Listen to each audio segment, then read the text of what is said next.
नमस्कार, मैं हूं आशीष चित्रांशी और आप देख रहे हैं द न्यूज लॉन्चर। बिहार में अभी मतदाता सूची को लेकर के बवाल चरम पर था।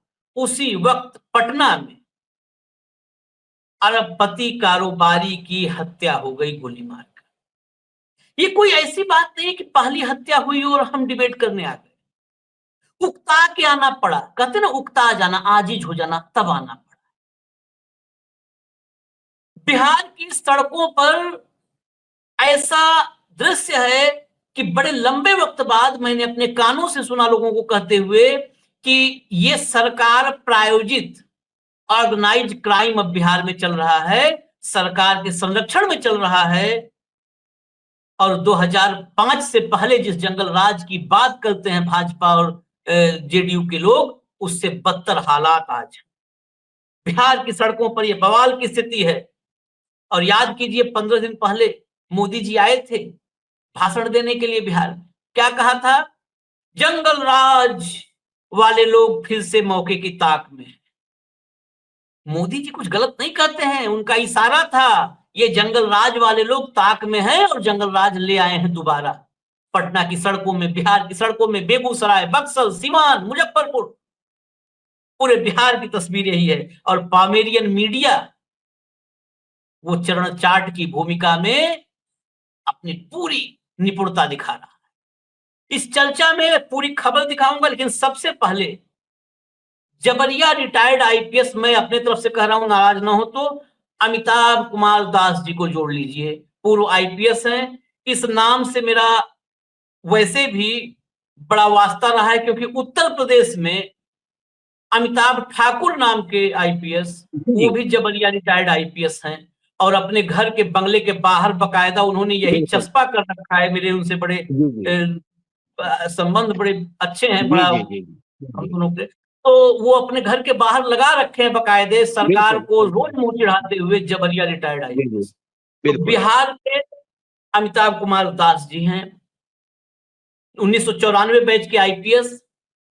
सरकार को कुछ बदहजमी हुई होगी, आजकल जी, बदहजमी जी। सरकार को ज्यादा होती है, तो जबरिया रिटायर्ड कर दिए गए। खैर, मैं खबर जी, पर आता जी। हूँ और पूरे इस बिहार सरकार के बारे में अमिताभ जी से ही समझूंगा, लेकिन खबर पहले दिखाना जरूरी है दर्शकों को। लाइए खबर, लाइए फटाफट दिखाना शुरू करिए। देखिए, बड़े कारोबारी बीजेपी नेता गोपाल खेमका के मर्डर के बाद बिहार में सनसनी, विपक्ष ने बताया जंगल राज। चलिए, विपक्ष के ही हवाले से लिखा लिखा तो, हालांकि विपक्ष नहीं, जनता बता रही है जंगल राज। चलिए नेक्स्ट खबर फटाफट लाइए, फटाफट दिखाइए। ये तेजस्वी का ट्वीट है, थाना से चंद कदम दूर। अभी आगे मैं वीडियो कुछ आपको दिखाऊंगा और बाइट सुनवाऊंगा। थाना से चंद कदम दूर बिहार के बड़े व्यापारी की गोली मारकर हत्या। हर महीने बिहार में सैकड़ों व्यापारियों की हत्या हो रही है, लेकिन जंगल राज नहीं कह सकते, क्योंकि इसे ही शास्त्रों में मीडिया प्रबंधन, परसेप्शन मैनेजमेंट और छवि प्रबंधन कहते हैं। हालांकि मीडिया प्रबंधन कह रहे हैं, ये बड़ा तब भी शालीन भाषा है तेजस्वी की। इसे ही चरण चाट पत्रकारिता कहते हैं और इसे ही पामेरियन मीडिया कहते हैं। ये हम बताते हैं, क्योंकि हम इसी विधा से हैं। पप्पू यादव, इस बच्चे को क्या दिलासा दूं? 7 साल पहले गोपाल खेमका जी के पुत्र गुंजन खेमका की हत्या हुई थी। उन्हें न्याय का भरोसा दिलाने गया था। अगर उस वक्त सरकार अपराधियों की साझेदार न बनकर उनके खिलाफ कठोर कार्रवाई करती, तो आज गोपाल खेमका जी की हत्या न होती। जैसे ही सूचना मिली, मैं वहां पहुंचा, पर इस क्रूर गुंडाराज गुंडाराज को थोड़ा उन्होंने वो किया है एनडीए के साथ, में कोई सुरक्षित नहीं है। अपराधियों का अभ्यारण्य बन गया है बिहार। नीतीश जी बख्श दीजिए बिहार को। हालांकि कहां बख्शेंगे, कुर्सी के लिए तो नीतीश जी अभी पता नहीं कहां कहां जाएंगे और कितना गिरेंगे। अगली खबर दिखाइए, खबर दिखाइए फटाफट। कभी कारोबारी तो कभी आम इंसान, बिहार में अपराधियों को नहीं है पुलिस का डर, सरेआम हत्याओं से प्रशासन पर उठ रहा सवाल। ये बिटवीन द लाइन खबरें हैं, ये हेडलाइंस नहीं है। ये हम खोज खोज के निकाले हैं ताकि आपके दिमाग में बैठे खबरें। जून में कारोबारी अंजनी सिंह की हत्या, मुजफ्फरपुर में जयप्रकाश को मारी गोली, अब गोपाल खेमका का मर्डर, बिजनेसमैन के लिए नरक बना बिहार। अब चलिए, ये देखिए, हिंदू ने 3 अप्रैल 2025 को लिखा था, मैं केवल उसका छोटा सा पार्ट लाया हूं। नीतीश के शासन में बिहार अपराध का विश्वविद्यालय बन गया, कांग्रेस द हिंदू। 2005 में कुल अपराध प्रतिवर्ष 1,07,664 था, जो 2022 में बढ़कर 3,47,835।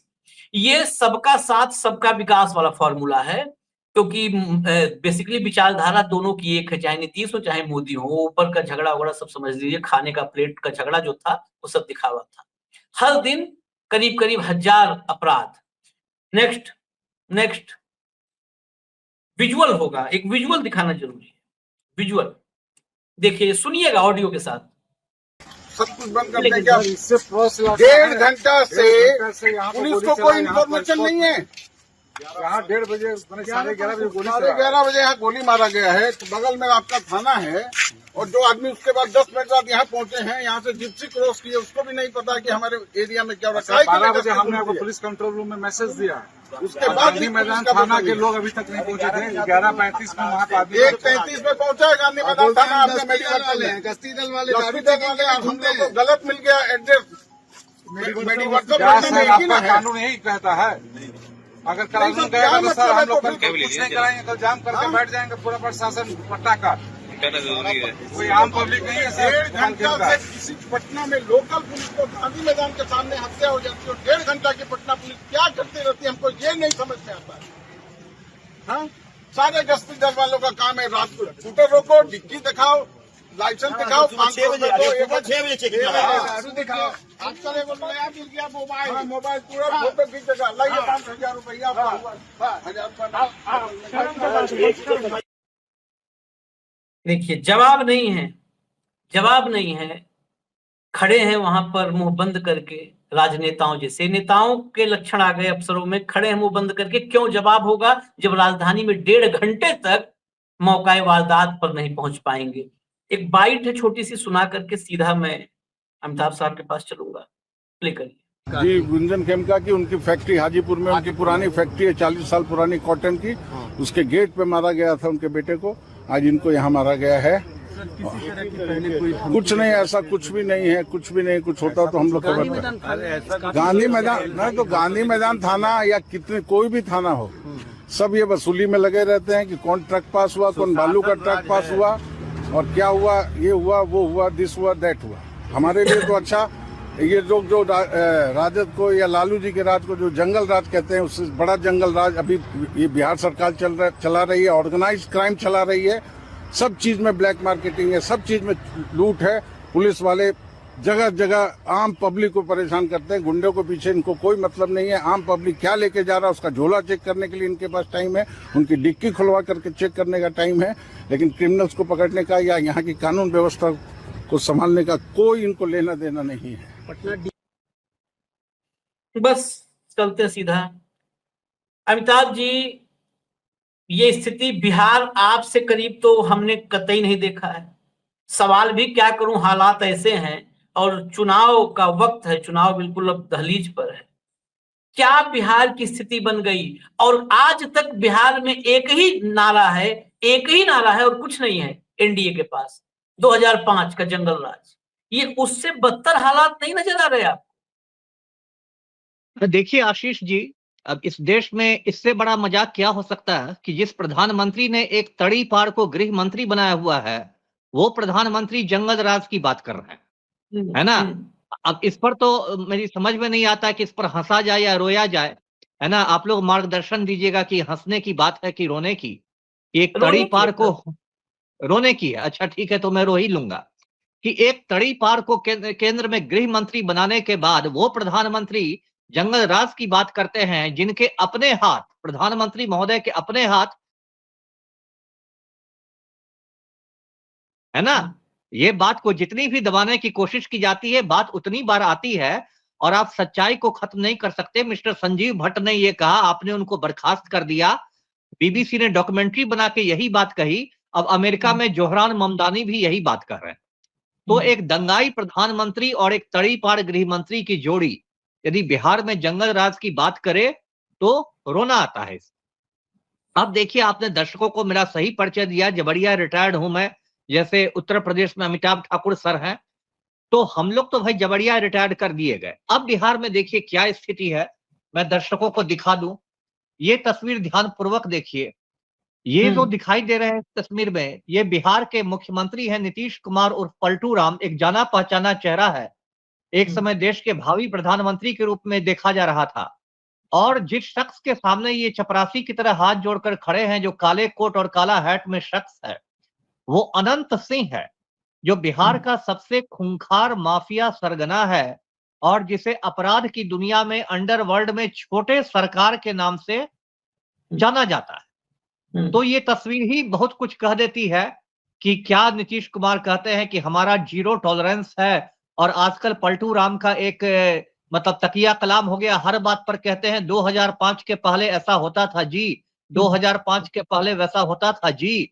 तो अब देख लीजिए, ये अनंत सिंह सीएम हाउस में जाता है, मूंछ पर ताव देते हुए जाता है, पलटू राम के साथ घंटों इसकी गुफ्तगू होती है बंद कमरे में। पलटू राम के सुरक्षा कर्मी तो ये भी बताते हैं कि इनको कभी कभी मुख्यमंत्री खुद से खैनी बनाकर भी खिला देते हैं। ये देखिए, दो बिहारियों का कैसा अटूट प्रेम है ना। यदि एक बिहारी दूसरे को खैनी खिला रहा हो तो ये अटूट प्रेम का परिचायक होता है। तो हमारे मुख्यमंत्री जी कभी कभी माफिया सरगना को खैनी भी बनाकर खिला देते हैं। अभी ये अनंत सिंह बेऊर जेल पटना में बंद है, लेकिन जेल में उसको सारी सुविधाएं हैं, मोबाइल की सुविधा है, वो गिरोह का संचालन करता है। और मैं बोल बोल कर थक गया हूं कि अनंत सिंह को दिल्ली के तिहाड़ जेल भेजा जाए, जैसे शहाबुद्दीन को भेजा गया था, लेकिन कोई भी अनंत सिंह को तिहाड़ जेल भेजने के लिए तैयार नहीं है। क्योंकि सबसे बड़ी त्रासदी ये है कि बिहार के जो आईएएस और आईपीएस भी हैं, वो मर्दाना कमजोरी के शिकार हो गए हैं, है ना। ये बात लगभग पूरे देश में लागू होती है, लेकिन अभी हम लोग बिहार के संदर्भ में बात कर रहे हैं। बिहार के आईएएस आईपीएस जो है मर्दाना कमजोरी के शिकार है।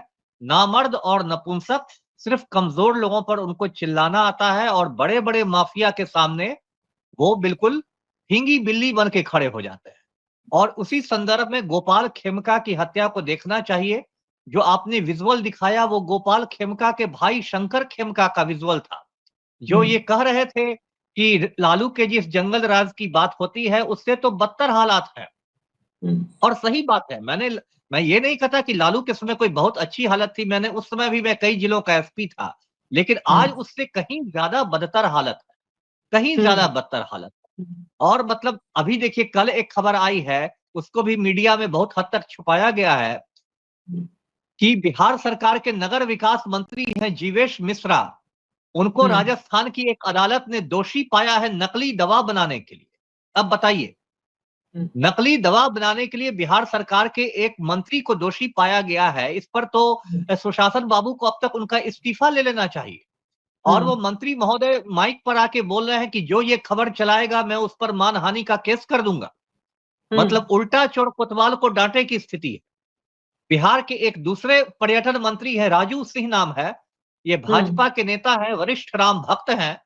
और राजू सिंह ने 1 जनवरी 2019 को दिल्ली के अपने फार्म हाउस में श्रीमती अर्चना गुप्ता नाम की एक महिला का खून कर दिया था।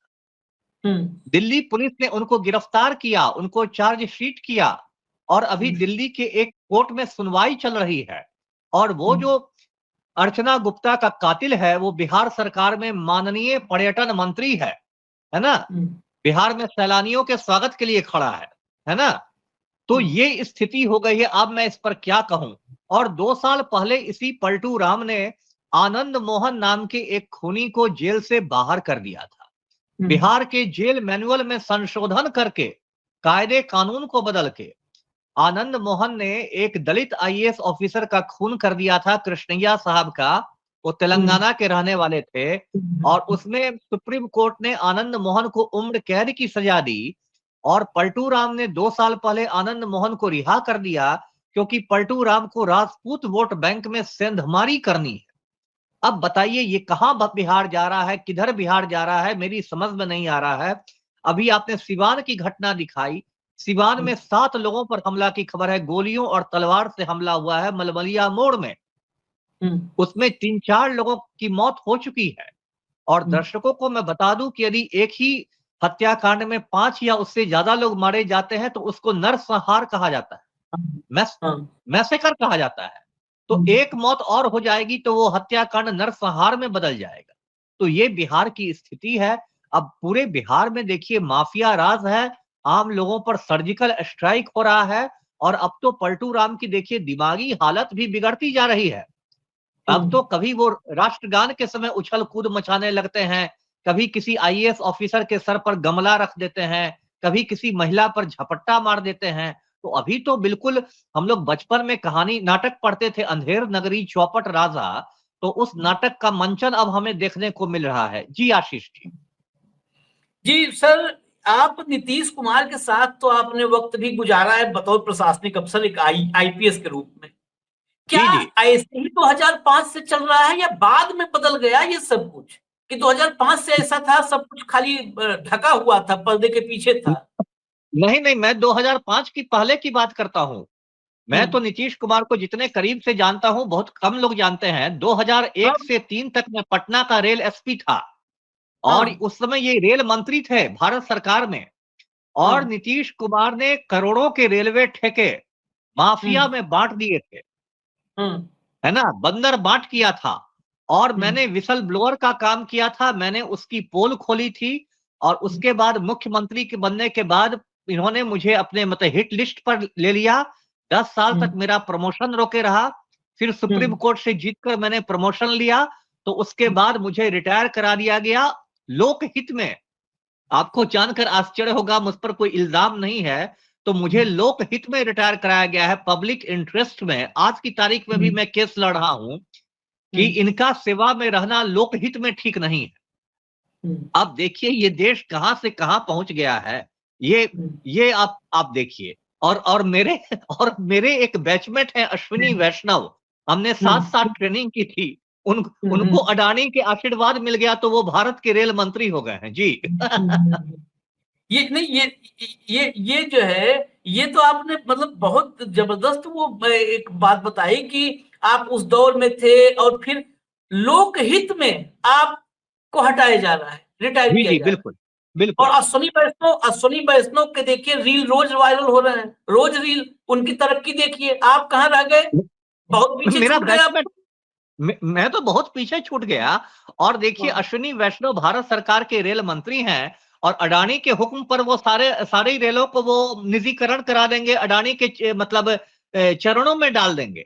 तो देखिए दो बैचमेट्स का फर्क देखिए कि मतलब क्या सिस्टम, क्या किसी का क्या हाल बनाता है, आप देखिए। जी लेकिन एक बात, मैं बिहार के फिर कानून व्यवस्था पे सवाल लूंगा, लेकिन जैसे जी जी। शुरुआत में आपने कहा कि गुजरात दंगों में इनकी भूमिका, वो तो अदालत ने सब जगह पे क्लीन चिट दे दी है, मोदी जी को भी, अमित शाह को भी, सब जगह क्लीन चिट मिल चुकी है। ये आपत्तिजनक आप नहीं होगा? देखिए, पता चला आप पता चला आप पे एक मुकदमा करके आपको भी फिर उठा के बंद किया कि सुप्रीम कोर्ट के आदेश के बाद, और साथ में अटैची के रूप में हमको भी ले गए कि अनुराग कुमार दास को यही बैठाया था, ये बहुत बदतमीज आदमी है। चलिए चलिए, हम लोग दोनों साथ जेल जाएंगे, और जेल में हम लोग कुछ बौद्धिक विमर्श करेंगे। तो बड़े बड़े महापुरुष लोग जेल जाते थे आजादी की लड़ाई के समय, तो महान किताबें लिख देते थे। तो हो सकता है आपकी भी किस्मत में महान लेखक बनना लिखा हो, मेरी भी किस्मत में लिखा हो। तो हो सकता है हम लोग को मोदी जी जेल भेजे तो हम लोग साहित्य साधना में लीन हो जाए। हर चीज का देखिए एक सकारात्मक पहलू देखना चाहिए ना, है ना। हो सकता है हम लोगों को भी जेल भेजा जाए तो हम लोग किसी अमर कृति की रचना कर दे, आपको नोबेल साहित्य पुरस्कार मिल जाए, मुझे छोटा मोटा साहित्य अकादमी मिल जाए, तो तो देखिए वो अलग चीज है। लेकिन देखिए बिहार से मैं एक दूसरी तस्वीर दिखाता हूं। ये तस्वीर है सुनील पांडे की। ये हाँ, भाजपा हाँ, नेता है, वरिष्ठ हाँ, राम भक्त है, और इनका बेटा विशाल प्रशांत तराड़ी से भाजपा विधायक है, एमएलए है। और सुनील पांडे को कुछ महीने पहले बहुत धूमधाम से बीजेपी में शामिल किया गया, और दर्शक देख रहे हैं इनके हाथ में क्या है। इनके कर कमलों में AK-47 राइफल है, जो एक प्रतिबंधित हथियार है ना। कोई भी व्यक्ति AK-47 या AK-56 जैसे राइफल नहीं रख सकता। दर्शकों को पता होगा, जब संजय दत्त जो है मुन्ना भाई, उनके पास AK-56 मिल गया था 1993 में, तो 3-4 साल तक वो जेल में रह गए थे। उनमें टाडा का मुकदमा चला था, आतंकवादी होने का उन पर इल्जाम लगाया गया था। और ये सुनील पांडे के कर कमलों में देखिए AK-47 राइफल है। और मैं इस तस्वीर को महीनों से दिखा रहा हूं, सार्वजनिक कर रहा हूं। मेरा अपना एक YouTube चैनल भी है, दास बोले बिंदास, उस पर भी मैं ये दिखाता रहा हूं। और किसी की औकात नहीं है सुनील पांडे के इस AK-47 को जब्त कर लेने की। जी ऐसे बहुत नाम है। हम तो जब अब दर्शक क्या है कि इस दौर में अमृत काल चल रहा है तो सबको मजा आ रहा जी है, जी, जो कुछ भी होता है उसमें मजा आता है। कानून बिल्कुल व्यवस्था बिगड़ बिल्कुल। जाए मजा आ रहा है, सब कुछ तो मोदी जी जी की जी, कृपा से हो रहा है। तो बिल्कुल दरअसल पहली बार मुख्यमंत्री जब बने नीतीश कुमार, तो मुख्यमंत्री बने थे सूरजभान की कृपा से। बिल्कुल बिल्कुल। ये भी आपको पता होगा। तो अब अरे सूरजभान अरे, की कृपा से जब बने मुख्यमंत्री, जो व्यक्ति जिसकी नींव में पहला ईंट ही बिहार के उस दौर के सबसे कुख्यात डॉन ने रखी, उस आदमी में, उस पेड़ में क्या क्या फल उगेंगे आप कल्पना कर सकते हैं। अब सूरजभान की चर्चा चली तो मैं दर्शकों को बता दूं कि 1997 में मेरे सौजन्य से ही सूरजभान के पैर में गोली लगी थी। अभी भी वो हम्म, थोड़ा थोड़ा लंगड़ा कर चलता है। हाँ हाँ तो सूरजभान के मस्तिष्क पर तो मेरी अमिट छाप है ना। जब भी वो हम्म, अपना लंगड़ा पैर दिखता है उसे अमिताभ कुमार दास याद आता है, क्योंकि 97 में मुठभेड़ हुई थी मोकामा हम्म, में, उसमें हमारे भी एक सब इंस्पेक्टर को गोली लगी थी, मुरली मनोहर मांझी को, और सूरजभान के पैर में भी गोली लगी थी। तो सही कहा आपने, पहली बार जो नीतीश कुमार 7 दिनों के लिए मुख्यमंत्री बने थे सन 2000 में, एक बहुत वो हम्म, संक्षिप्त वो उनका कार्यकाल था, वो सूरजभान के आशीर्वाद से बने थे। तो ये तो हम्म। स्थिति है जी। लेकिन मैं फिर जो मूल विषय है, जो बिहार की जनता से जुड़ा हुआ है, मैं इसी के साथ खत्म करूंगा, लेकिन इस पर जरूर आपसे 2-4 मिनट की एक जो ये बिहार में पूरे जिले दर जिले, कस्बा दर कस्बा, गांव दर गांव अपराध इतना बेकाबू, आखिर क्या कर रही है पुलिसिंग सिस्टम? क्या कोलैप्स कर गया है बिहार का, कंप्लीटली कोलैप्स? नहीं नहीं, पुलिसिंग सिस्टम तो कोलैप्स कर ही गया है। मैंने कहा ना आपसे कि ज्यादातर IAS और IPS जो हैं वो मर्दाना कमजोरी के शिकार हैं। वो नामर्द हो चुके हैं, नपुंसक हो चुके हैं। और ये मतलब मैं कोई दरोगा और हवलदार की बात नहीं कर रहा, मैं IPS अफसरों की बात कर रहा हूं जो अखिल भारतीय सेवा के होते हैं, जिनसे इस देश को बहुत उम्मीद होती है। तो वो तो पूरा कोलैप्स हो गया, उसमें कोई बात नहीं। लेकिन आशीष जी, मैं एक बात ये भी कहूंगा इस संदर्भ में कि बिहार में यदि अपराध बढ़ रहे हैं तो बिहार की जनता भी कम दोषी नहीं है। जी, बिहार की जनता भी कम दोषी नहीं है। बिहार का जो एक आम मतदाता है उसकी मानसिकता इतनी मतलब सड़ गई है कि वो जाति और धर्म के नाम पर अपनी बिरादरी के अपराधियों को नायक बना देता है, हीरो बना देता है। मैंने बिहार में पढ़े लिखे भूमिहारों को देखा है अनंत सिंह की प्रशंसा करते हुए। मैंने बिहार में पढ़े लिखे राजपूतों को देखा है आनंद मोहन की तारीफ करते हुए। मैंने बिहार में पढ़े लिखे मुसलमानों को देखा है शहाबुद्दीन की शान में कसीदे पढ़ते हुए।